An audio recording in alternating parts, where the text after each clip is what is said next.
আমার ভাইয়েরা বন্ধুরা যুবক, খেয়াল করে মনোযোগ সহকারে শোনেন। প্রত্যেকটা সন্তান দুনিয়ায় আল্লাহর পরিচয় নিয়ে জন্মগ্রহণ করে। এজন্যই নবী বলেন, কুল্লু মাউলুদিন ইউলাদু আলাল ফিতরা। প্রত্যেকটা সন্তান ফিতরাতের উপর জন্মগ্রহণ করে। যদিও সে ইহুদের ঘরে জন্মগ্রহণ করে, যদিও সে খ্রিস্টান নাসারার ঘরে জন্মগ্রহণ করে, সন্তান পরিচয় একটাই নিয়ে আসে, সেটা হলো আল্লাহর পরিচয়। তারপরে নবী বলেন, ফাআবাওয়াহু ইউহাউবিদানিহি আও ইউনাসসিরানিহি আও ইউমাজ্জিসানিহি। দুনিয়ায় আসার পরে যদি সন্তান ইহুদি হয়ে যায়, নাসারা হয়ে যায়, মূর্তি পূজক হয়ে যায়, সেটা বাপ মায়ে বানায়। আমি আল্লাহ কোনো মানুষকে মূর্তি পূজক বানায়া পাঠাই নাই। আমি আল্লাহ কোনো মানুষকে নাসারা ইহুদি বানায়া পাঠাই নাই। আমি আল্লাহ একমাত্র আমার পরিচয় দিয়া প্রত্যেকটা মানুষকে জমিনে প্রেরণ করি। কিন্তু তাকে ইহুদি বানায়া দেয়, নাসারা বানায়া দেয়, বেনামাজি বানায়া দেয় তার পরিবেশ। এজন্য ভাইরা বন্ধুরা, নবী বলেছেন, প্রত্যেকটা সন্তানকে আমি আমার পরিচয় দিয়া, আল্লাহর পরিচয় দিয়া সৃষ্টি করি, আল্লাহর পরিচয় দিয়া জমিনে পাঠাই। ইহুদির ঘরে জন্ম নিলেও আল্লাহর পরিচয় নিয়েই আসে, খ্রিস্টানের ঘরে জন্ম নিলেই আল্লাহর পরিচয় নিয়েই আসে, নাসারার ঘরে জন্ম নিলেও আল্লাহর পরিচয় নিয়েই আসে, মুসলমানের ঘরে জন্ম নিলেও আল্লাহর পরিচয় নিয়েই আসে। কিন্তু তারপরে যদি সে ইহুদি, খ্রিস্টান, নাসারা, বেনামাজি হয়ে যায়, এটা বাপ মাই বানায়, নবী নিজেই বলেছেন। এজন্য ভাইরা বন্ধুরা, কেমনে আমার সন্তান আমলওয়ালা হবে, কেমনে আমার সন্তান আখলাকওয়ালা হবে, সেটা আপনি আমারই দায়িত্ব, সেটা বাপ মার দায়িত্ব। কেমনে কাজ করলে, কেমনে থাকলে, কেমনে চলাফেরা করলে আমার ঔরস থেকে ভালো সন্তান পয়দা হবে, সেটা বাপ মার দায়িত্ব। সেটা বাপ নাই জেনে নিতে হবে, বুঝে নিতে হবে। সন্তানকে পেটে নিয়ে যদি বাপ মা বেশি বেশি ঘুমায়, জন্মের পরে সন্তান গম প্রিয় হয়। সন্তানকে পেটে নিয়ে যদি বাপ মা বেশি বেশি মিষ্টি খায়, জন্মের পরে সন্তান মিষ্টি প্রিয় হয়। সন্তানকে পেটে নিয়ে যদি বাপ মা বেশি বেশি টক খায়, জন্মের পরে সন্তান টক প্রিয় হয়। সন্তানকে পেটে নিয়ে যদি বাপ মা বেশি বেশি কোরআন তেলাওয়াত শুনে, কোরআন তেলাওয়াত করে, জন্মের পরে সন্তানটা কোরআনের হাফেজ হয়। জ্বলন্ত প্রমাণ রয়েছে। আমরা যখন বড় বড় আকাবিরদের জীবনী পড়ি, বড় বড় আকাবিরদের জীবনী পড়লে পাওয়া যায়। আমার ভাইরা বন্ধুরা যুবক, খেয়াল করে মনোযোগ সহকারে শোনো। খাজা কুতুবউদ্দিন বখতিয়ার খাকি রহমাতুল্লাহি আলাইহি, মস্ত বড় আল্লাহর ওলি, ভারতবর্ষের একজন মস্ত বড় আল্লাহর ওলি খাজা কুতুবউদ্দিন বখতিয়ার খাকি।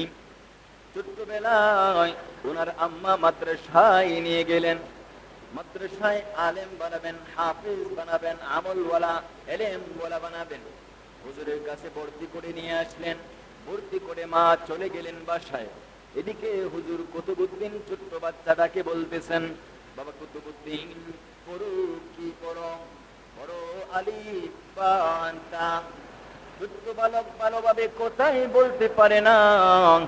এমনি বাচ্চারা ডাক দিয়া কয়, উস্তাদ, আলিফ না বা না তা না, আলিফ লাম মিম যালিকাল কিতাবু লা রাইবা ফীহ। এভাবেই বাচ্চাটা পড়তে পড়তে 15 পারা হেফজ শোনায়া দিল। জুড়ে বলেন সুবহানাল্লাহ। উস্তাদ অবাক হয়ে গেলেন, কি ব্যাপার? তার মা তো বললো তাকে আলিফ বা শেখাবো, তার মা বললো তাকে প্রাথমিক পর্যায়ে শিক্ষা দেব। সে তো 15 পারার হাফেজ, সে তো 15 পারা হেফজ করে ফেলেছে। তার মা কেন আমার সঙ্গে ঠাট্টা করলো, মজাক করলো? এমনি কুতুবউদ্দিনকে উস্তাদ ডাক দিয়া বলেন, বাবা কুতুবউদ্দিন, তোমার মা কেন আমার সঙ্গে মাস্কারা করলো, ঠাট্টা করলো? 15 পারার হেফজ করেছো তুমি, 15 পারার হাফেজ তুমি, তোমার মা বলে তোমাকে নাকি আলিফ বা শিখাবো। এ কুতুবউদ্দিন, চলো তোমার মার কাছে চলো। ছোট্ট বাচ্চাকে নিয়া উস্তাদ চলে গেলেন কুতুবউদ্দিন বখতিয়ার খাকির আম্মার কাছে। এই কুতুবউদ্দিনের আম্মা, কেন গো আমার সাথে মাজাক করলা, ঠাট্টা করলা? তোমার সন্তান 15 পারার হাফেজ, তোমার সন্তান 15 পারা মুখস্থ। তুমি আমাকে বলো আলিফ বা শিখাইতাম, তুমি আমাকে বলো কালেমা শিখাইতাম, এমন মাজাক কেন করলাই? এমনি মা বলে, উস্তাদ গো, আমার সন্তান কুতুবউদ্দিন 15 পারার হেফজ কেমনে করলো এটা আমি মার জানা নাই, এটা আমার অজান্তে, আমার জানা নাই সে যে 15 পারার হেফজ করেছে, আমার জানা নাই সে যে 15 পারার হাফেজ। উস্তাদ জিজ্ঞেস করেন, ও কুতুবউদ্দিনের মা, বলো তো দেখি তোমার কেমন আমল ছিল? তোমার সন্তান যখন গর্ভে ছিল, তোমার সন্তান যদি যখন দুনিয়ায় আগমন করছে, তখন তুমি কি করেছো? কুতুবউদ্দিন বখতিয়ার আম্মা বলেন, উস্তাদ গো, আমার সন্তান কুতুবউদ্দিন যখন আমার পেটে ছিল, আমার গর্ভে ছিল, তখন আমি বেগানা পুরুষের সামনে যাই নাই, গানের আওয়াজ শুনি নাই, গানের আওয়াজ আমার কানের মধ্যে যায় নাই। তারপরে আমার সন্তান যখন দুনিয়ায় আগমন করলো, আমার সন্তান দুনিয়ায় জন্মগ্রহণ করার পরে, আমার সন্তান দুনিয়ায় আসার পরে তাকে আমি গানের আওয়াজ শুনতে দেই নাই, তার কাছে আমি মোবাইল দেই নাই, গেমস খেলার সুযোগ দেই নাই, তাকে আমি গানের আওয়াজ থেকে দূরে রেখেছি।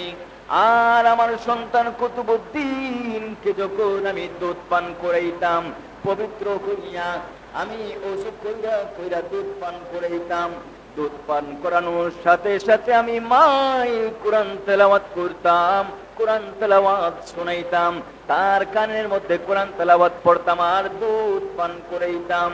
এমনি উস্তাদ বলেন, ও কুতুবউদ্দিনের মা, আর বোঝার বাকি নাই গো, তোমার সন্তান কুতুবউদ্দিন পেটে নিয়ে যে তুমি এত ভালো ভালো আমল করেছো, এজন্যই তোমার সন্তান কুতুবউদ্দিন তোমার পেট থেকে 15 পারার হেফজ করে চলে আসছে।